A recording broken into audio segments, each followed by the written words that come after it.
Hi everyone, it's Christy from Green Eyed Tarot. So in my last video, I spoke about a series that I would be kicking off on my channel, which was a deep dive into the Witch Sister Tarot by Julia Jeffrey. This is definitely a deck that I knew was going to get its own deep dive, that I was going to be personally embarking on a deep dive journey with this deck. If anyone who's watched my channel at all and is just familiar with me through YouTube and the channel knows that Tarot of the Hidden Realm, which is the first tarot deck that Julia Jeffrey created, is pretty much my favorite deck. I use it all the time. Has become almost like a friend, like a good friend. So if anyone who has this deck or is just familiar with this deck, you know that this is a deck that's more fae-based. It features fairies and different elementals. So it definitely has a different vibe and energy than the Witch Sister Tarot. But I do absolutely adore this deck. And I'm definitely going to be using this deck alongside the Witch Sister Tarot as part of the deep dive. So hopefully as all of you out there, if you have this deck, if you are looking forward to doing a deep dive with the Witch Sister Tarot and you would like to join me on this journey, I really hope that you do. Because as Julia Jeffrey said, even the name for the tarot, even the name for this deck, the Witch Sister Tarot, she's using sister as really to mean like your chosen family or kindred spirits. So not so much as a physical blood sister or even sister in terms of a female, a female presenting, or just the word that when we think of sister, what we think of. It's more of a chosen family, kindred spirit energy. So I think that there's so many of us in this tarot community that are kindred spirits and that do connect with the tarot and with each other on a different level. And I feel like this tarot deck in particular is bringing this community together because I've seen it spoken about and featured in so many Instagram posts and so many YouTube videos, and just people really having a positive connection and response to this deck already. I got this, I think this came in like mid-December, so I've had a little time with it where I've just sort of bonded with it and like read through a lot of the guidebook and just really tried to start connecting to it. And now I want to bring it a little bit further, a little bit deeper. And I knew that this deck was always going to be one that I wanted to do a deep dive with. So I really hope that all of you out there in the tarot community who have this deck, join me on this journey of just connecting with us on a deeper level.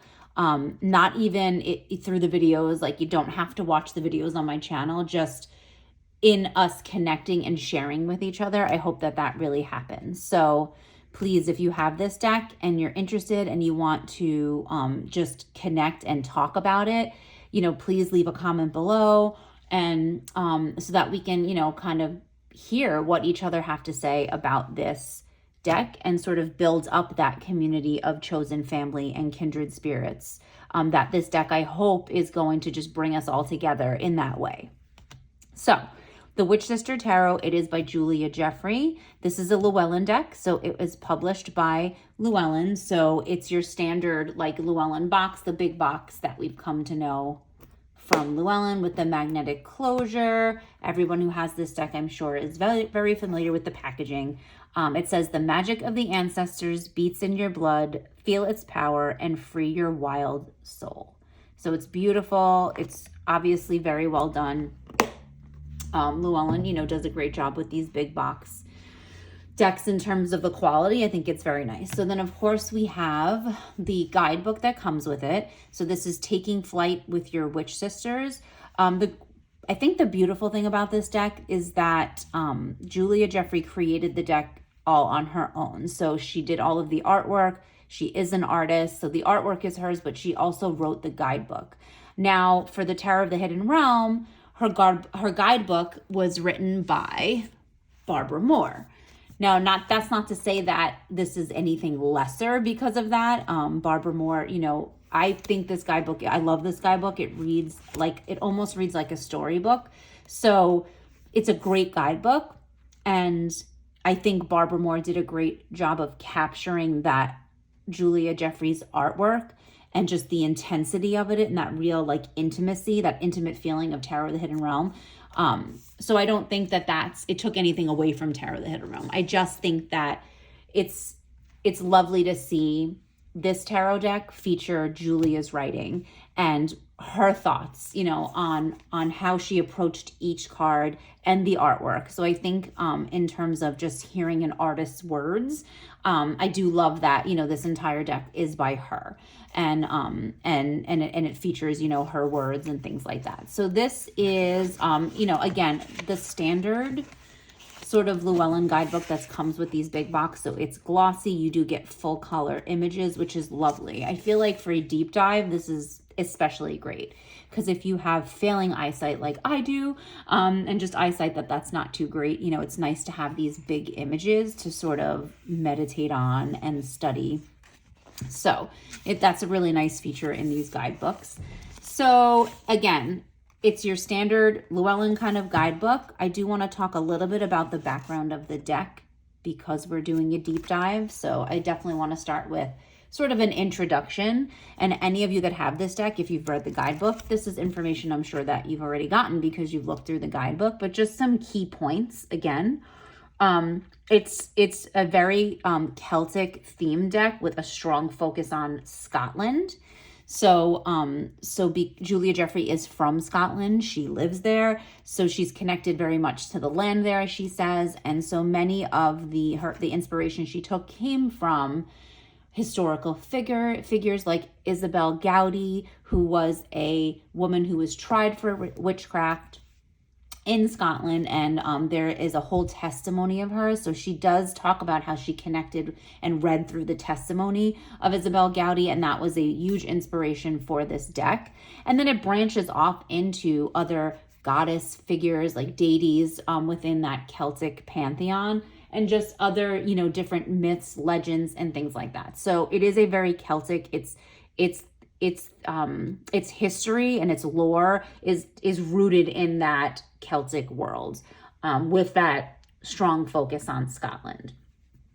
So, and as I said, the Tarot of the Hidden Realm is a fae-based deck. So this one, the Witch Sister, definitely features more human witches, familiars, figures from Celtic legend, as I said. So to me, this deck feels more grounded and more earthy and like has more primal energy. Don't get me wrong, Tarot of the Hidden Realm, you sort of feel all the elements in that deck, but this deck in particular, in my opinion so far, and I'd love to hear your thoughts about this as well, it just feels more grounded in earth energy, and like I said, more primal, sort of more primeval, just thinking about, going back thousands of years, and sort of that, the culture and the religious practices and the beliefs and just the lifestyles and what was happening in that time, to me feels like the energy of this deck. It's like thousands and thousands of years. Like as it says, the ancestors are calling to you, just that very ancestral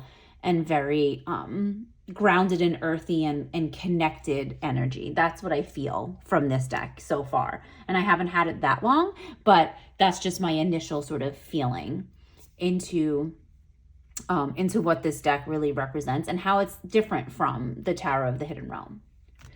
So to continue with sort of the backstory of the deck, Julia Jeffrey talks about in the guidebook about, just what inspired her, along with the testimony of Isabel Gowdy and her connection to reading that and becoming really interested in that. She talks about another author. So she talked about how when she was younger, she regularly read the work of Alan Garner, whose books were set around Alderley Edge in Cheshire, which was his family's home. So she talks about how those books were filled with elements from Celtic myth and legend, and that sort of always fueled her desire and her love for those stories. And that sort of like was one of her gateways into becoming really interested in these Celtic myths and legends.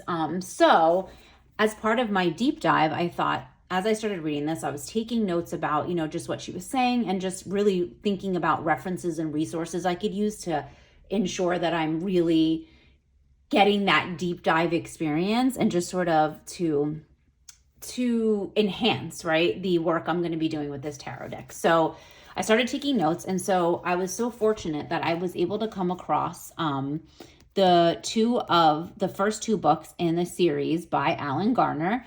And these, I believe, are from, I believe they're copyrighted 1960, yes, first published in 1960. So this is The Weirdstone of Brisingamen, and this is the second book, The Moon of Gomroth. So I'm super excited to dive into these as just a way to also connect with those Celtic myths and legends. And I got these from Thrift Books. So thriftbooks.com is it's an organization that sells, they sell new books, but they sell used books as well. And it's great because you can go on and look up things, and they'll tell you like if they're like new or very good, and it tells you what sort of condition the books are in. So I got these, and these are in, really good condition. There's really nothing wrong with them. And I think I paid maybe $5 or $6 for each of them. So really affordable. I like going to Thrift Books whenever I can to see if especially if it's an older book, to see if they have it, because they have quite a large selection. So I'm excited to sort of dive into these. And I'll just read the back so you can kind of get an idea what these are about. So when Colin and Susan are pursued by eerie creatures across Alderley Edge, the wizard, Catelyn Silverbrow, takes them to safety deep in the caves of Fundendelve. Here he watches over the enchanted sleep of 140 knights, awaiting the fated hour when they might rise and fight. But the Weirdstone of Brisingamen is lost, and the forces of evil are closing in.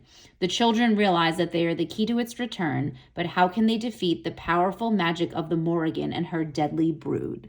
So here we see hints of the Morrigan. Again, those Celtic legends, myths and legends. There's a wizard, Catelyn Silverbrow, who could sort of be related to Merlin, if we think about it that way, just as a wizard. So I think these are going to be really fun. Obviously, they're made for children. They're probably like middle grade, level, if I had to guess. But I'm super excited to start on these. Like I said, I think there's a few series. This is the second Tale of Alderley. This is the second book. So I was just super excited to get these and just doing my research and like just to dive into these. I think it'll be like a fun little read. I feel like they're going to be super quick, just based on the level and how many pages. There's about 275 pages. So I think these are going to be really quick reads, but just a nice way to sort of connect with the energy that Julia Jeffrey was talking about that inspired, her love of this subject matter, and in turn, the ideas for making this tarot deck. So those are some Alan Garner novels that I'm going to be sort of adding to my practice. And in my previous video, I also talked about just a playlist that I was creating. So I just started to really think about music I love and music I know, and that in turn led me sort of down a rabbit hole of finding related music. And so I've put together a playlist, which I am going to share in the description box below. Obviously, for copyright reasons, I wish I could share all the music or share some of the music while we're going through this deep dive. But for me, as I'm going through the deep dive, like off camera and just sort of diving into this deck, it's been great to have. I have it playing in the background. It's really been amazing. It's a really cool mix of just all different types of music. It may not be your thing. Some of the songs you may like, some of them you may not like at all. But I just thought, another layer. If we're doing a deep dive, I really want this to be sort of immersive. And I always find music, I don't know about you, but music really sort of takes me there. It takes me to different places. It transports me. It's meditative. It really helps me get into like that reflective headspace. So music is just another layer. So I did put together a playlist. So I will share that below. It's from Apple Music. I really hope you guys kind of check it out and listen to some of it. Let me know your thoughts. But I think it's like a really neat way to have that, just another piece. Just songs that remind me of the energy of the Witch Sister Tarot. So it's really been fun curating that as part of this deep dive practice. So speaking of music, she also talks about her collaboration with Gillian Chadwick, who is an American musician, and she collaborated with her on an artistic and musical project around Isabel Gowdy and her testimony. So Gillian Chadwick happens to have recorded with a band called X Reverie. So there was actually songs that in my playlist by the band X Reverie, and I had no idea that she was the artist. So that was a great connection to make. So some of those songs, those X Reverie songs, are definitely in the playlist I was talking about. And Gillian Chadwick is the vocals, is the one singing, I believe. So just great to make that connection. But that's just, again, like another layer, another sort of map, if you want to think of it that way, a map, a web, like a learning web, where we're bringing in all these different ideas and things that inspired Julia Jeffrey to bring this deck to us. So okay, so now that we talked about that, we can kind of talk about the deck. So I have some of the cards separated, but for the most part, here's the deck. I'm just going to move the... So let's get into the cards. So this is a standard Llewellyn deck, like I was saying. So it's standard Llewellyn cardstock, standard Llewellyn size. These are the backs. So yeah, so anyone who has this deck already knows how absolutely gorgeous it is. And like I said, that energy, that primal, very grounded energy. Julia Jeffrey also talks about the druidic influences. So just the practices of druids and the different things that druids believe and what they use in their practice. So she talks about that as being a big influence as well. And I think that you can definitely feel that in this deck. So yeah, vastly different. Obviously her artwork is very recognizable. So you can put Tarot of the Hidden Realm side by side and you can clearly see it's the same artist, but I do believe it has, like I said, a very different energy. So to kick off our deep dive, I just want to talk a little bit about the structure of the deck. So obviously some of the names have been changes, and we're going to go through, we're going to start with the major arcana. So I'll explain how I'm going to kind of go through the cards in a minute, but just to talk about the cards in general there. So some of the titles have been changed and the suits have been changed. So the suits are as follows. So trees are fire. Waters obviously is water, or the cups. So the trees are wands. The waters is cups. The skies is air or swords, and the stones is earth or pentacles. So we have trees, waters, skies, and stones in terms of the suits. So, and Julia presents sort of a way to start to look at the cards and sort of get started with the cards. She talks about using breaking up the major arcana, which this is done quite often, sort of breaking it up into those little sets of 7, because she does talk about how the numbers 3 and 7 are sacred, right, in Celtic magic. And she talks about how the 7s, each little 7 set is, it's a level of growth and development that the soul passes through. So in keeping with that idea, I thought that's how I'd like to at least proceed with the major arcana deep dive. So we're going to do Magician to Flight. So we're going to do cards 1 through 7, but we're also going to cover the Fool, obviously, the Fool being 0. So we're going to do Magician to Flight. So cards 1 through 7 in this video. And then in the next video, we're going to focus on Strength to Flow. So the next 7 cards, and then we'll end with Lord of the Forest to the Land. So the Land being the World card typically.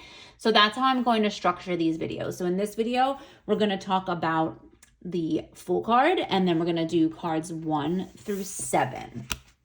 So let's get started, because this is going to be a long video. Okay, so here we're going to start with the Fool, and let me zoom a little, see if we can get a good camera angle here. Get a little bit of a better, it looks a little blurry.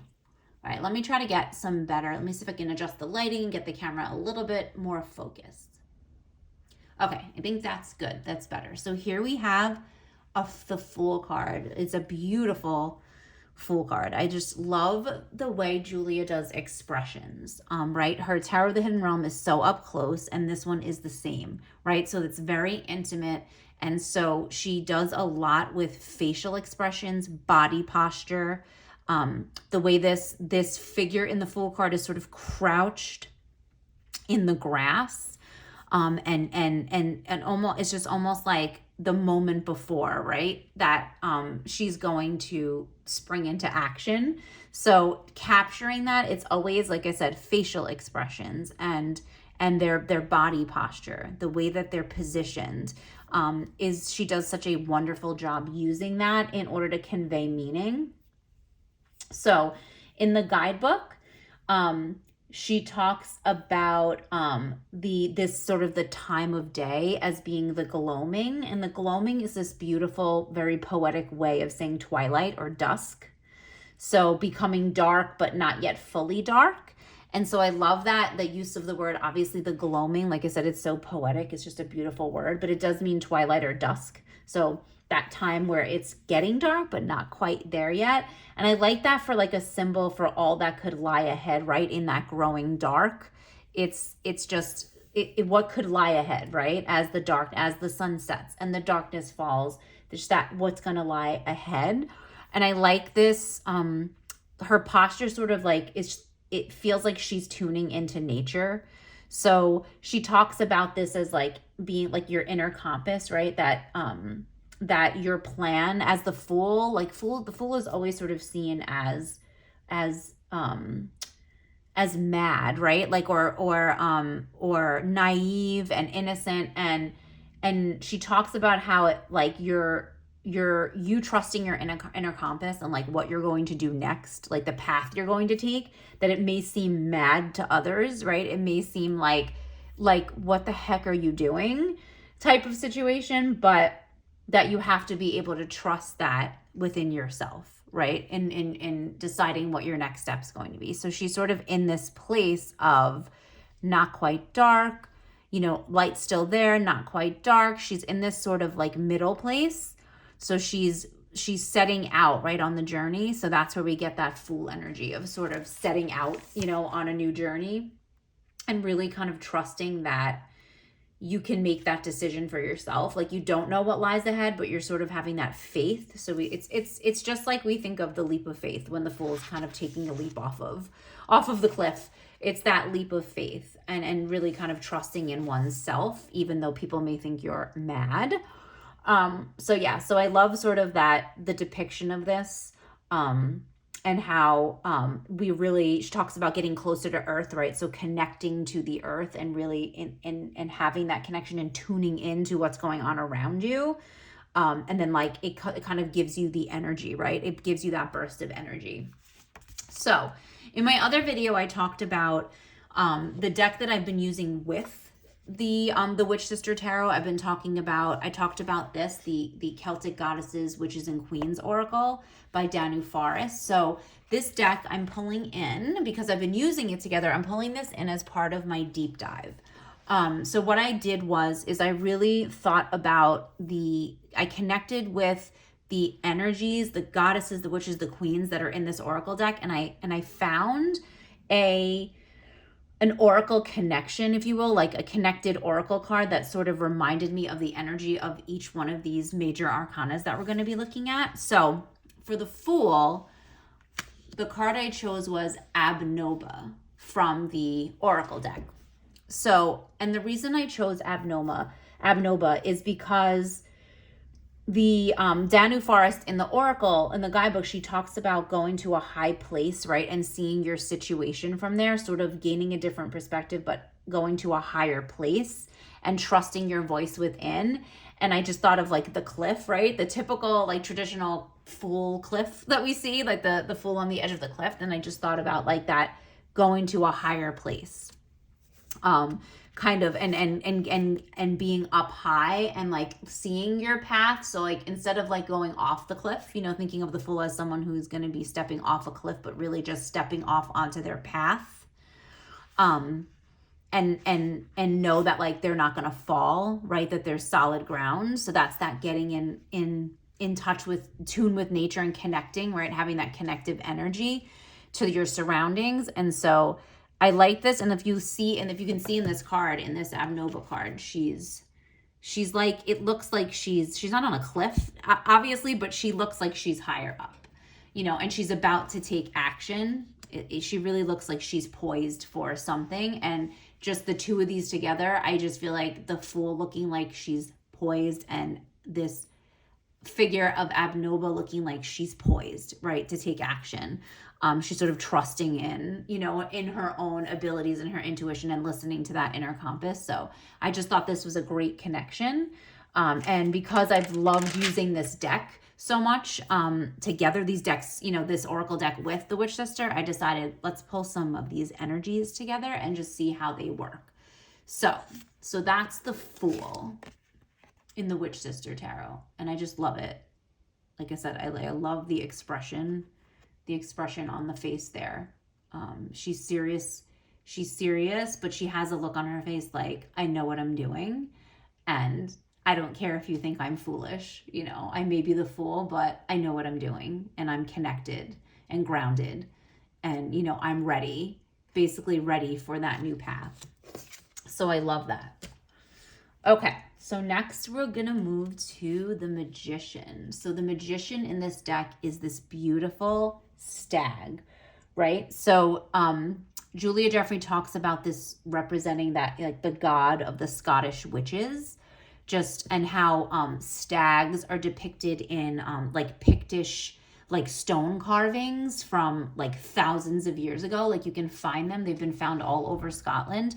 And so the stag is a very old and very, again, like that primordial energy, that's been around for a long time. So, and this stag definitely gives us that feeling of sovereignty.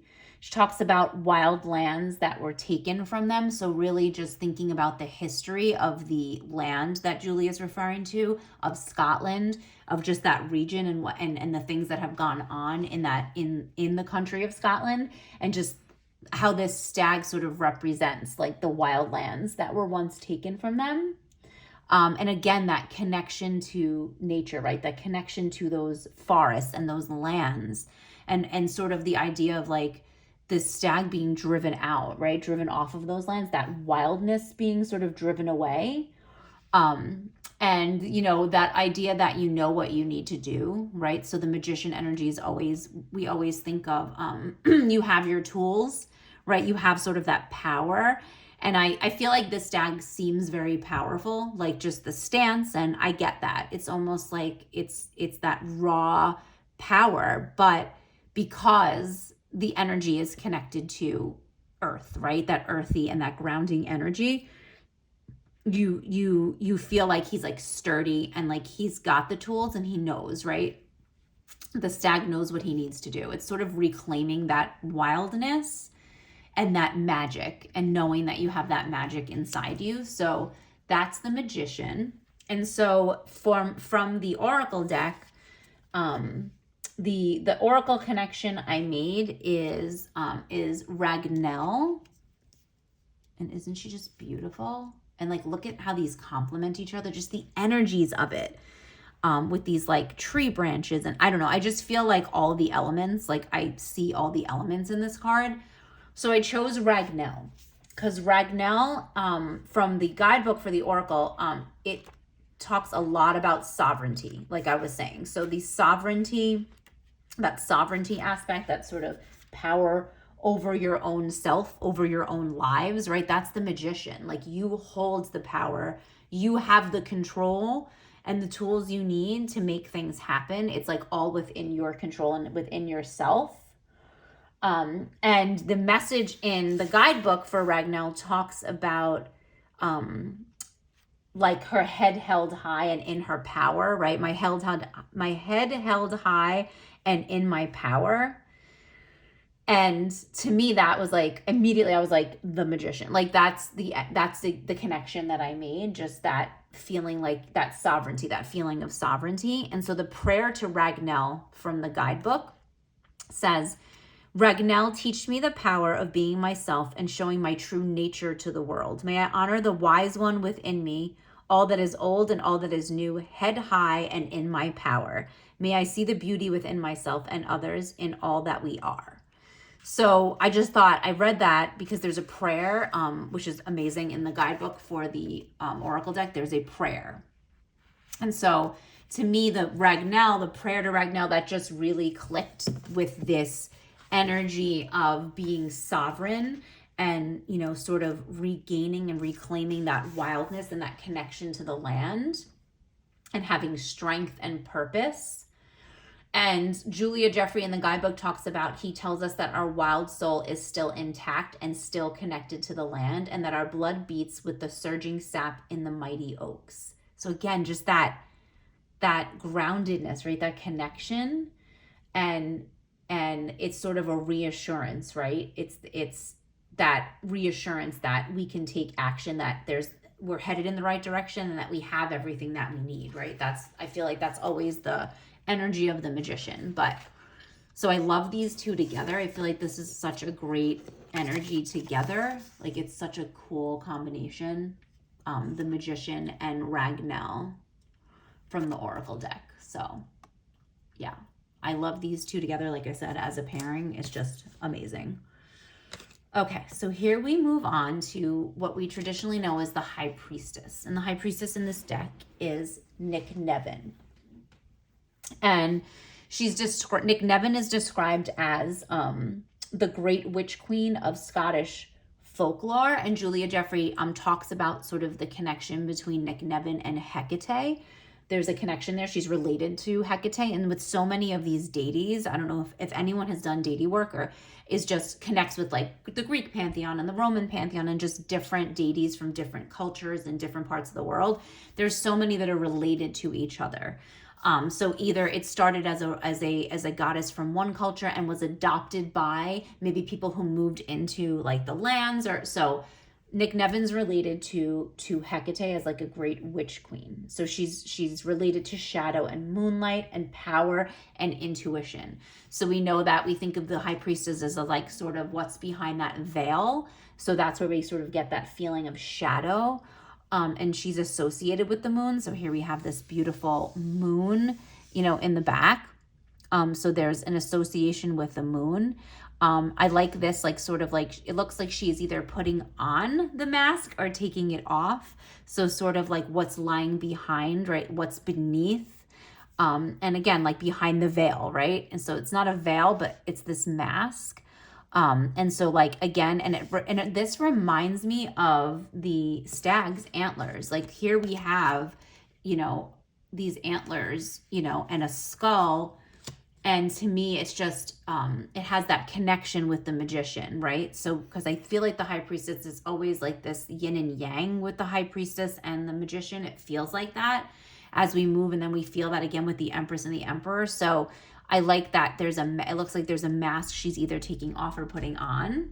And sort of that, the power of that intuition, right? And what's in the shadows and understanding what lies beneath and our unconscious thoughts and how that informs our power, right? And so I love this image. I love it for I love that this is the High Priestess. And so in terms of deepening that connection, I love the fact that there is Nick Nevin in this Oracle deck. So the connection is really strong there. So it was an obvious choice in terms of making the connection between this card and bringing in this Oracle connection. And so from the Oracle deck, they talk about like Nick Nevin really coming and being based in like local landscapes, like based like the spirits or the ancestral presence in like local folk magic traditions. So like Nick Nevin being sort of a very obscure and very primordial, so very old and really sort of linked to the land, and not so much a person, but linked to like folk magic traditions and like that ancestral knowledge. And in the guidebook, a phrase that jumped out at me was acknowledge the power of the shadow within yourself, right? So that shadow and moonlight that Julia Jeffrey talks about in The Witch Sister. And then here we have that just reinforcement, acknowledging the power of the shadow within yourself. And there's a connection in the guidebook. Danu Forrest makes a connection to this may translate, her name, Nick Nevin, may translate to daughter of Nemain, who was an Irish goddess of war.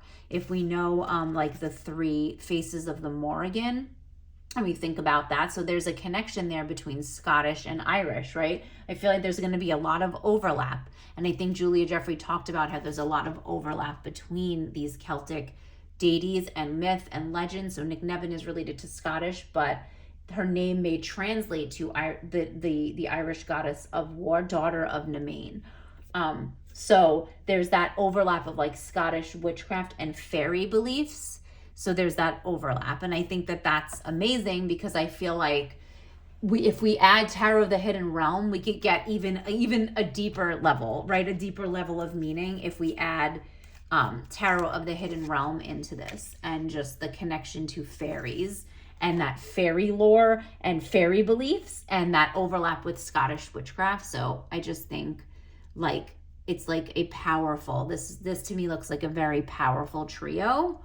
And I love this energy. And again, I love that Julia, took this figure from, Scottish witchcraft, which is a very, like, again, a very old, very primordial, and like not too much information, very, very oral traditions passed down. But I do love sort of this you can sort of really feel. I feel like you really feel Hecate in both of them. But again, I love this just extra layer. And you can really feel the power. And like I said, the shadow here, you see this like shadow, you see a shadow coming over the moon. Here's the full moon and a shadow sort of going. So you really get that shadow energy in these cards. I absolutely adore the High Priestess in the Witch Sister Tarot. Okay, so next we're going to move on to what we would typically know as the Empress. And in the Witch Sister Tarot, we have the Queen of Elfame. So here again, we're bringing in that fairy energy, right? This is more of a fae or fairy queen. I think she's known as a shapeshifter with magical powers. And it really speaks of really the stirrings of like your strength, right? That new strength. And I like how Julia talks about being wary of unstable energy. So like there's this stirring of new strength, but beware of unstable energy, right? Because she talks about how this figure can be very helpful, but can also be very hurtful, in terms of its energy. That there's a charismatic quality, a sensual quality, which we can connect to the Empress, very sensual, very earthy, very grounded, right, in that earth energy. But she talks about how this energy could become unstable. So there's a little bit of a twist and a little bit of a different take from what we typically see in Empress energy and what we think of as Empress energy, like very comforting, very nurturing, abundance, and like just that fertility. And Julia talks about how really more complex this fairy queen is, and she's much more complex than your typical Empress. But just really understanding that there's great things that can come from this energy, and it can be very helpful, but always sort of have that awareness of what the energy can turn into. And so the card from the Oracle deck that I chose that I thought was the best connection is Queen Maeve. So this is Maeve. And Maeve is a goddess or a feminine figure known for like her sexual nature, right? And that like sexuality is a place of power. And to me, though, that was I feel that connection with the Empress energy, that very sensual, very like really grounded in the physical world and connected to nature. And Maeve has sort of been is a symbol of how like your sexuality can be a place of power, and that you have physical needs, right, for comfort and prosperity. And in the guidebook, Danu Forest talks about how there's sometimes a need to learn restraint. So there we have that sort of echoed, like be wary of this unstable energy and understand that sometimes you have to exercise restraint when it comes to certain, carnal pleasures and sexuality and like your physical needs. And we can't take that too far for comfort, and we can't take that need for prosperity too far. So the fact that there's this unstable energy, and then in this card where I'm getting the message of that restraint sometimes is needed. So I thought that was a really good connection between these two cards. It helped me to understand it in a different perspective. I think I've always seen the Empress, right, as something very different. But I like the idea of thinking about it, not as fertility or a pregnant Empress, but that same sort of energy, like same sexual energy, that same fertile, type of energy, but it being looked at from a different way. So I love that. And I can read you the prayer to Maeve. It says, Maeve the Mead Queen, honey-lipped, teach me to intoxicate my lovers and know the pleasures of life. Lend me your strength of will to remember my own power and delight in my own self. May I know no shame as I seek out what I truly desire. So I do love that prayer to Maeve. I thought that it was it gave me Empress vibes. Like I definitely made that connection between these two. So the Queen of Elfame is the Empress in the Witch Sister. And you can tell by the look on her face, like friend or foe, like we're not entirely sure. And she shapeshifts, so she can sort of be whatever you want or whatever you need, but she may shapeshift into something that you don't need, or you think you want, but you don't really need. So I love that energy of the shapeshifting as well. Okay, so we're on to what we would traditionally know as the Emperor, and in the Witch Sister Tarot, it is the Tree of Life. So this is a beautiful card. I love how there's this sort of outline of a heart, right? It looks like there's a like a burrow into this tree, but it creates this outline of the heart. So this is the Tree of Life, which again would typically be the Emperor, and Julia talks about the message being that we are heard, we're supported, we're secure, right? So the ground beneath us is firm. So we think about the structure, right? That structure of the Emperor. When we see an Emperor card, it's usually that like stone throne, that there's a figure sitting in, and it feels very stable, very solid. And that's what this tree is. This is the Tree of Life, right? If we think about it as being like an elder tree or an oak, something with very hard wood, something that's going to last. This tree is going to be there. This tree has been there. We think of it as the oldest tree, right? In time. Again, that very primordial energy. It's very stable. So that's what we're seeing when we see this Tree of Life. And again, like regardless of the elemental associations with each card, I feel a very grounding earth energy throughout this entire deck, like I was saying. So that stability, right? The number four sides, like four sides of a square, just being very stable, a stable structure. So you have stable ground to be on, right? There's that stability and structure. And so in the Oracle deck, I found the perfect card. As soon as I saw it, I was like, this is going to be it. And it's the Elder Mother. And I just love the way these two are playing off of each other. So this is the Elder Mother. And in the Oracle, it talks about it being the spirit of the elder tree, which is associated with witches and magic. And she's associated with the care of trees. So I kind of love to think of this as her being the protector or the keeper or guardian of this Tree of Life. So this protector of stability and security and grounding earth energy. So I love this Elder Mother playing off of each other with this Emperor. And it talks about trust that what you need is at hand and you're safe if you set boundaries. So when I saw the reference to boundaries, I immediately again thought of like that square, right? And that stability, the number four sides of a square, the stability and the boundaries, right? If you think about a square, it's closed in, it's completely closed shape. Those are boundaries you're setting around yourself. So it reminds me of the structure of the Emperor. So just that when I saw the word boundaries, and as soon as I saw this image, I was like, this is it. So the Tree there's definitely synchronicity here. But when I read the guidebook and read about the boundaries and about, talked about, the structure, and that you're safe and that security, I was like, absolutely, this is the perfect match, for this card, and the perfect way to enhance the meanings that Julie already talked about the tree.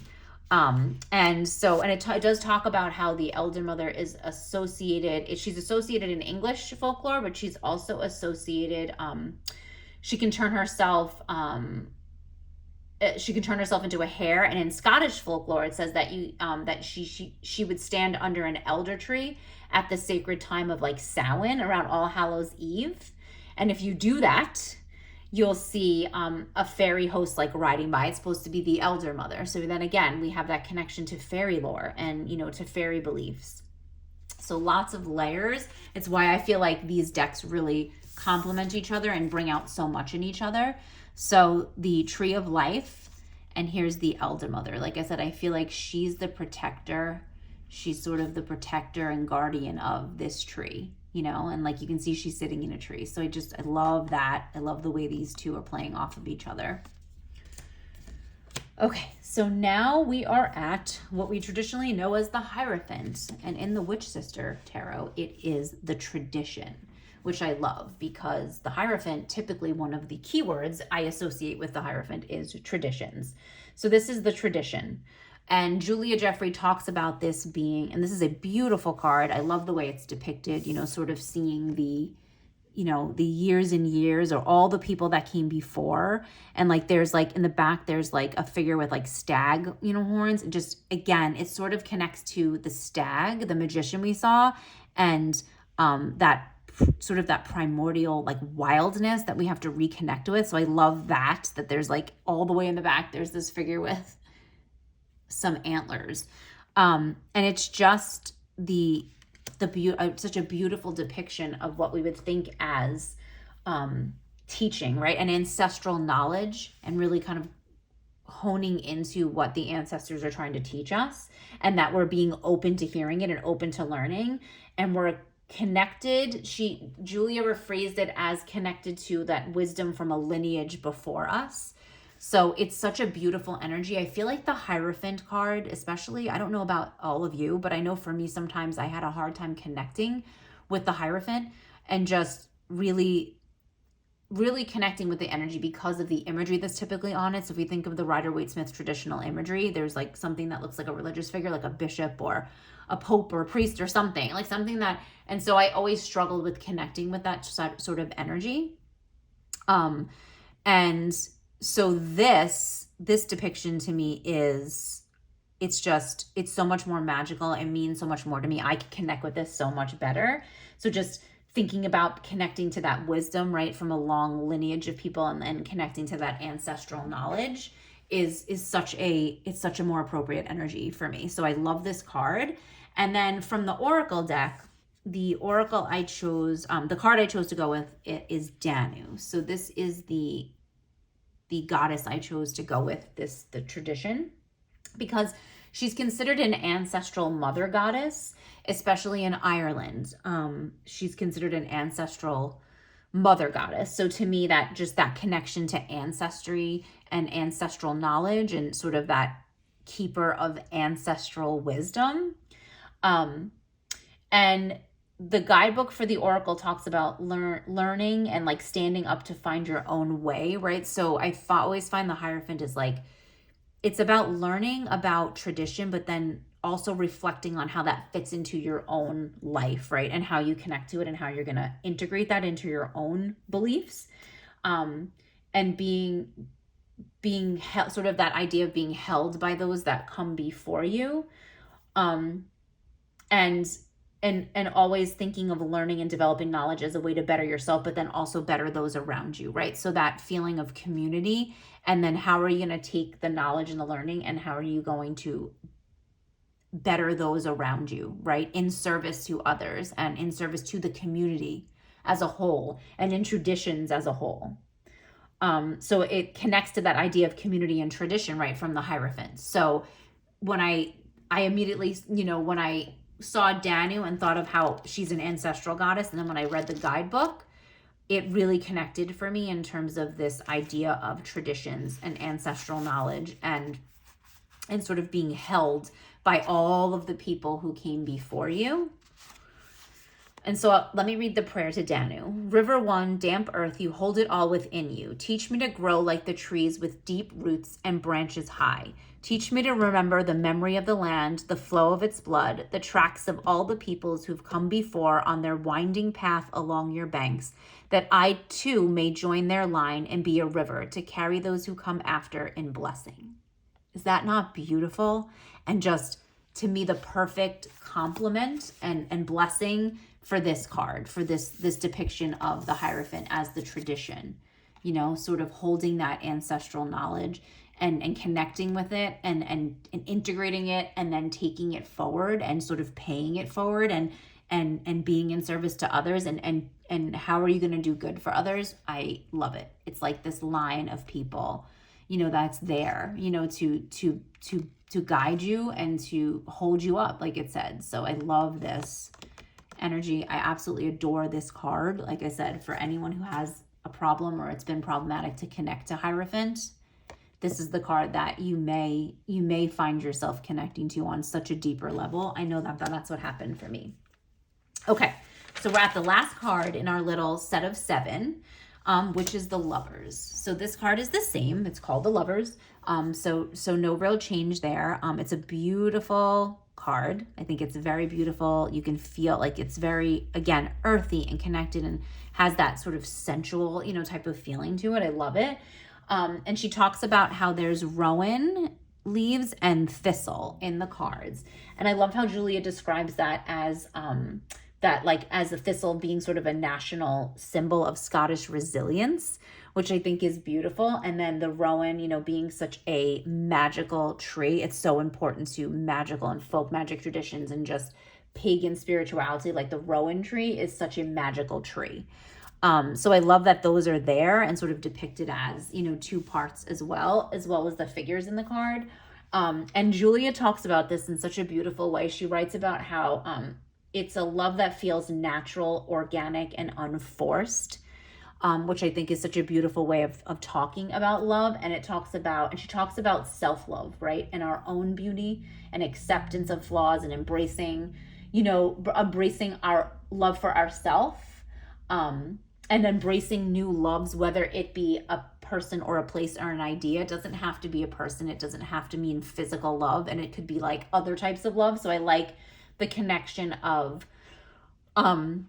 there being, it could mean self-love and accepting of our flaws, and like sort of making that choice. Because as we choose to open ourselves up to someone else and to connect with someone else, or connect with an idea, when we open up ourselves to that, we have to open up with like an open heart that is willing to give ourselves love, right? Is willing to offer that love to ourselves. So I love that idea. And I love that, you know, the depiction is, I like that they're like not kissing. Because, you know, we see lovers card where they are kissing, you know, or they're embracing.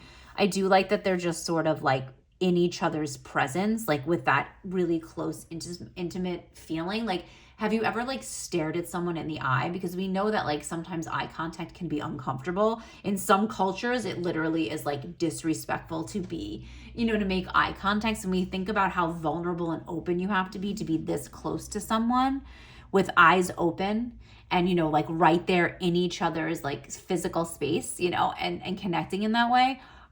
It's very intimate. So I like that, the way that's depicted. I don't know if that was like an intention, but I see that in the artwork that Julia chose and the way she chose to depict these 2 figures. I like that they're not touching, like their lips and things are not touching, but they're right in each other's. And like I said, making that eye contact, it's such an intimate feeling. And I feel like you have to be so open in order to be in that space with somebody. So the card that I chose from the Oracle is Ulven. So Ulven is she's known as the white track. It's something that I love about just learning about these deities, because this is something that I knew just from my previous research and work with deities from like Celtic goddesses and things. So Olwen is a Welsh, she's considered a Welsh goddess, but they call her the white track because of the white flowers, right, that she supposedly leaves wherever she treads, which is just such a beautiful, if you think about it. And I feel like that's such a good connection to like spreading love, right? Like spreading that self-love, leaving flowers wherever you go, because I feel like where you tread, you want to leave that energy, right? You want to leave that loving energy.